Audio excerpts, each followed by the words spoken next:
ये है कि एक अजान होने पर दूसरी मस्जिद की अजान का इंतज़ार करना कैसा, ये सहरी के मामले में भी हो सकता है और इफ्तारी के मामले में भी हो सकता है।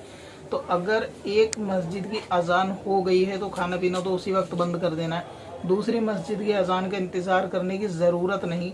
अगर कोई शख्स ऐसा करता है कि एक मस्जिद की अजान हो गई और ये ख्याल से कि हमारी मस्जिद की नहीं हुई लिहाजा भी खा सकते हैं, एक घुट पानी पी लो, या घर वाले होते हैं बगैर बच्चा होता है यानी नाम का बच्चा लेकिन वो बालिग होता है तो उसको पानी या दूध वगैरह पिला देते हैं कि अभी हमारी मस्जिद की अजान नहीं हुई, तो इस तरह से भी रोज़ा नहीं होगा।